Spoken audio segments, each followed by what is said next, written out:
Buenos días, mi nombre es Tamael Lozada, estudiante de la Universidad Bicentenaria de Aragua, Núcleo Puerto Ordaz, de la Escuela de Derecho y cursante de la materia Derecho Civil 2. En esta oportunidad les estaré hablando acerca de las nociones generales del Estado Civil y la posesión del Estado. Nociones generales del Estado Civil y posesión del Estado.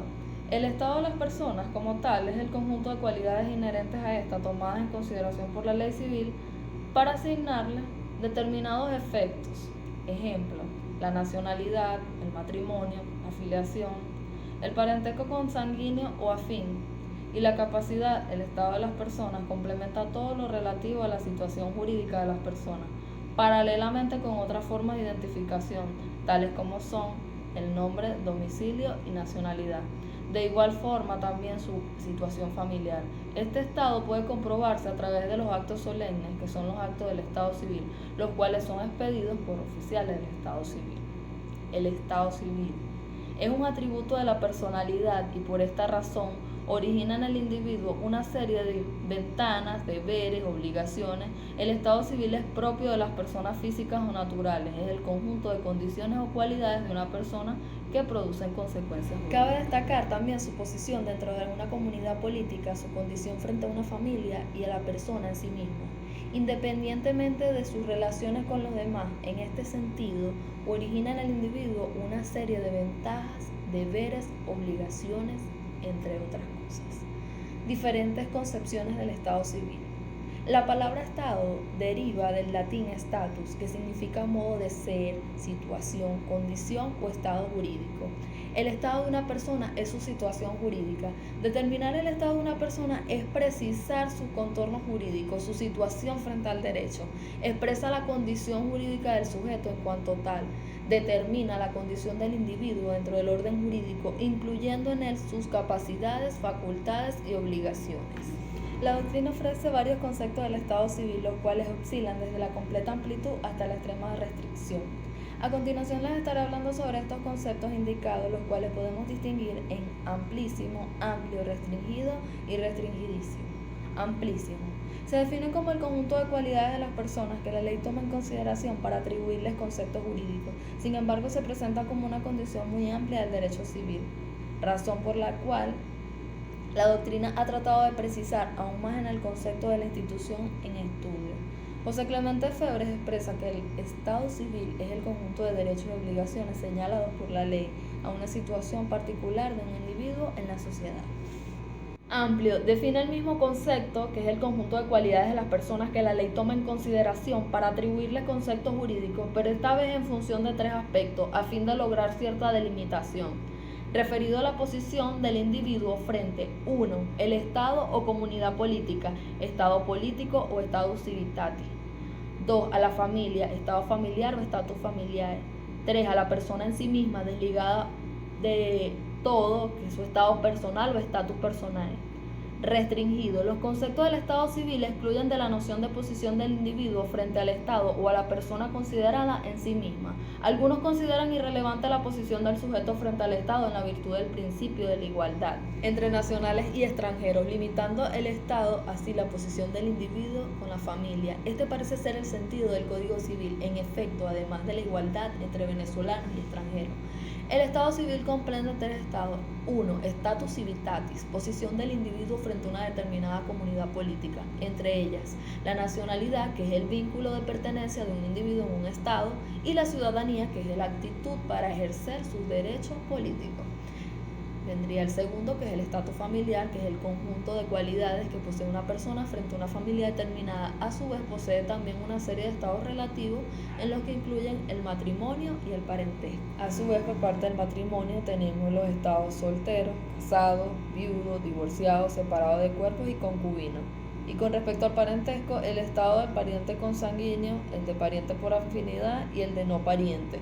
Se habla de consanguinidad cuando existe un vínculo que une a las personas que descienden del autor común y las personas por adopción plena y afinidad.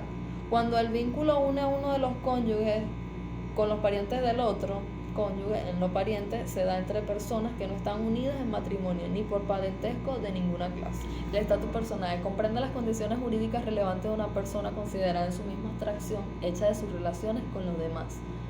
Entre ellas se destacan las siguientes: el hecho de ser individuo de la especie humana, que implica que la personalidad y los derechos se derivan del mismo. El hecho de la persona misma no trae consigo la identidad de la persona. El hecho de que la persona pueda ser ubicada en sus tres sedes jurídicas, las cuales son el domicilio, la residencia, la habitación, y las condiciones donde se destacan la edad, la salud, la emancipación, la interdicción, ya que de la ley deriva esto para regular la capacidad de la persona. Ahora con la posesión de Estado. La posesión de Estado es la apariencia de ser titular de un Estado civil determinado y consiste en gozar de las ventajas inherentes a dicho Estado, así como también soportar las cargas que de él deriven. Cuando los estados pueden ser poseídos, la única posesión que produce efectos jurídicos es la posesión de los estados familiares. Elementos de la posesión del Estado son aquellos hechos que crean la apariencia de que una persona tiene un Estado civil determinado. Elementos de la posesión de Estado de hijo.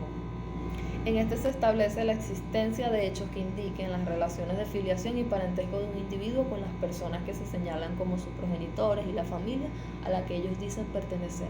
Las principales de estos hechos son que la persona haya usado el apellido de quien pretende tener por padre o madre, que estos le hayan dado el trato de hijo y él los haya tratado como su padre o madre, y que haya sido reconocido como hijo por la familia o la sociedad.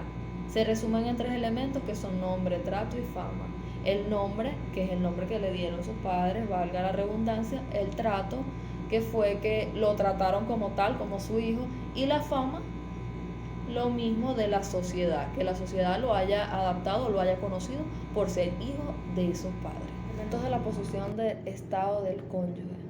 Aun cuando este produce efectos jurídicos, la reforma, al igual que el código derogado, no señala los hechos que constituyen esa posesión. En consecuencia, habrá que aplicar en la medida que exista analogía a lo dispuesto a la materia de filiación. En cuanto al elemento fama, este no presenta peculiaridades; en cambio, el nombre no puede exigirse al marido y su ausencia con respecto a la mujer no tiene significación alguna, ya que este es uso facultativo de la mujer. Función que desempeña la posesión de Estado. Produce sus principales aspectos en materia de prueba de la titularidad de estados civiles. Función de la posesión de Estado de cónyuge. No puede invocarse la nulidad del acta de matrimonio por irregularidades de forma cuando existe posesión de Estado, citado en el artículo 114 del Código Civil. Aunque en principio la única prueba válida del matrimonio es el acta de su celebración, citado en el artículo 113 del Código Civil, los cónyuges pueden pedir al juez que declare la existencia del matrimonio en caso de que por dolo del funcionario o error no se haya escrito en el acta cuando concurran las pruebas plenas de posesión de Estado, conforme, constituyendo así una prueba a falta del acta.